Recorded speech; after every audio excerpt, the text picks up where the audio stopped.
Hello दोस्तों, आप लोग कैसे हैं। आज हम लोग देखेंगे भारत पर मुस्लिम आक्रमण। भारत का युद्ध निम्न में से किसके बीच लड़ा गया था। तो भारत का युद्ध औरंगजेब तथा दारा सिकोह के बीच लड़ा गया था। अब तीसरा क्वेश्चन है, महमूद गजनवी के भारत भ्रमण के दौरान कौन सा विद्वान साथ में था। तो मोहम्मद गजनवी के भारत भ्रमण के दौरान अल वरूनी साथ में था।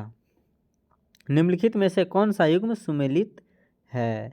सुल्तान महमूद सोमनाथ को लूटा, मोहम्मद गौरी सिंध पर विजय, अलाउद्दीन खिलजी बंगाल में विद्रोह, मोहम्मद बिन तुगलक चंगेज खां का आक्रमण। इसका राइट आंसर हो जाएगा ए और मतलब 1 और 3।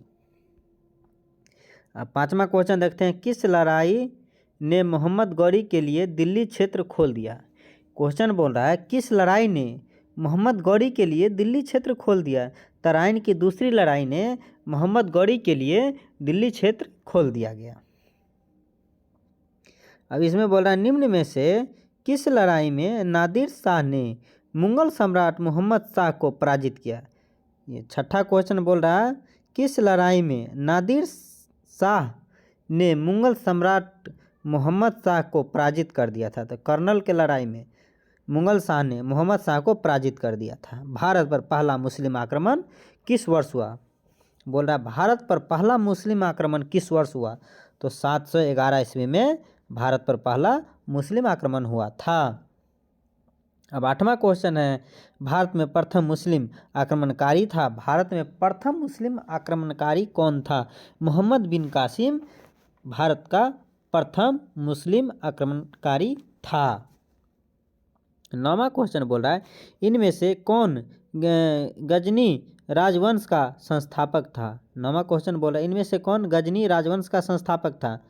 तो इसमें है अल्पतगीन। ये जो अल्पतगीन था, इनमें से कौन गजनी राजवंश का संस्थापक था। तो अल्पतगीन। अब 10वां क्वेश्चन बोल रहा है महमूद गजनवी का दरबारी इतिहासकार कौन था। 10वां क्वेश्चन बोल रहा है क्या, महमूद गजनवी का दरबारी इतिहासकार कौन था। इसका दरबारी इतिहासकार उत्वी था। 11वां क्वेश्चन कह रहा है महमूद गजनवी के साथ भारत आने वाला प्रसिद्ध इतिहासकार कौन था। 11वां क्वेश्चन बोला महमूद गजनवी के साथ भारत आने वाला प्रसिद्ध इतिहासकार कौन था। तो अलवरूनी था। अलवरूनी था। 12वां क्वेश्चन बोला किसने एक तरफ संस्कृत मुद्रा लेखन किसने एक तरफ संस्कृत मुद्रा लेखन के साथ चांदी के सिक्के निर्गत किए। क्या बोल रहा है देखिए 12वां क्वेश्चन सही से, किसने एक तरफ संस्कृत मुद्रा लेख के साथ चांदी के सिक्के निर्गत किए। महमूद गजनवी। 13वां क्वेश्चन बोल रहा है किस मुस्लिम शासक के सिक्कों पर देवी लक्ष्मी की आकृति बनी है। किस मुस्लिम शासक के सिक्कों पर देवी लक्ष्मी की आकृति बनी है। तो मोहम्मद गौरी। मोहम्मद गौरी की।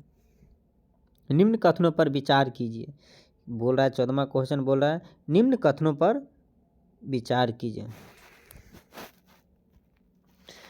इसमें देखिए पूर्व मध्यकाल में दक्षिण भारत में मंदिर लोगों के धार्मिक प्रेरणा स्रोत होने के अतिरिक्त शक्तिशाली सामाजिक, आर्थिक और सांस्कृतिक गतिविधियों के केंद्र हुआ करते थे। अब ये दूसरा बोल रहा है अंकाल पड़ने पर मतलब अंकाल पड़ने पर आक्रमण अकालग्रस्त क्षेत्र में स्थित मंदिर अंकालग्रस्त लोगों को राहत प्रदान करते थे। तीसरा बोला मंदिर छोटे छोटे भू स्वामी होते थे तथा सिंचाई व्यवस्था का विकास भी करते थे। तो इसका आंसर हो जाएगा 1 और 2 दोनों। तो इसका आंसर 1 और 2 दोनों हो जाएगा। 15 क्वेश्चन बोल रहा है मोहम्मद गौरी के स्वर्ण सिक्कों पर प्राय निम्नांकित का अंकन है। इसमें बोल रहा है क्वेश्चन नंबर 15 बोल रहा है मोहम्मद गौरी के स्वर्ण सिक्कों पर प्राय निम्नांकित का अंकन है। तो पूर्व भाग पर देवी लक्ष्मी और पृष्ठभाग पर नागरी अक्षरों में उसका नाम। यही इसका आंसर हो जाएगा। और इसमें देखते हैं दिल्ली सल्तनत। अब ये इतना ख़त्म हो गया। अब इसके बाद आ गया दिल्ली सल्तनत। तो दिल्ली सल्तनत में हम लोग देख लेंगे। दिए हुए मानचित्र पर ध्यान दीजिए। तो दिए हुए मानचित्र पर ध्यान देंगे। मानचित्र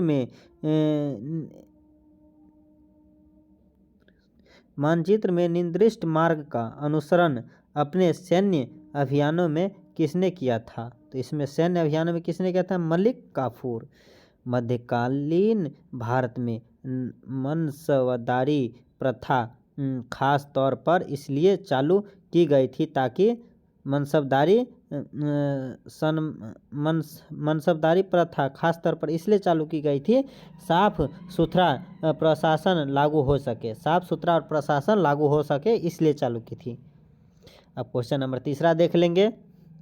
अपनी शक्ति को सुमिलित करने के बाद बलबन ने भव्य उपाधि धारण की। मतलब अपने शक्ति को सुमिलित करने के लिए अपनी शक्ति को सुमिलित करने के बाद बलबन ने भव्य उपाधि धारण की था, जिले इलाही। सल्तनत काल में फवाजिक का अर्थ था। मतलब सल्तनत काल में फवाजिक का अर्थ क्या था? तो इसका अर्थ था इक़्तिदारों द्वारा सरकारी खजानों में जमा की जाने वाली अतिरिक्त राशि। इसका यही अर्थ था।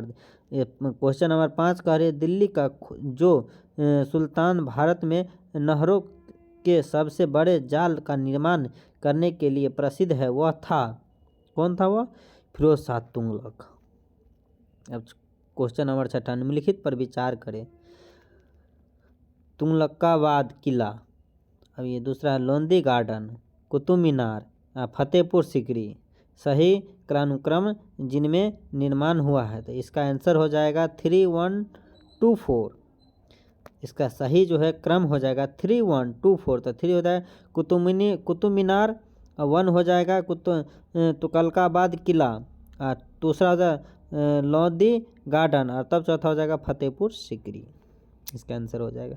अब इसका 7वां क्वेश्चन कह रहा है दिया गया मानचित्र किस लोंदी सुल्तान से संबंधित है और मानचित्र में ए से चिह्नित स्थान किस नगर को निरूपित करता है? तो इसका आंसर हो जाएगा बहलोल लोदी जौनपुर। बहलोल लोदी जौनपुर।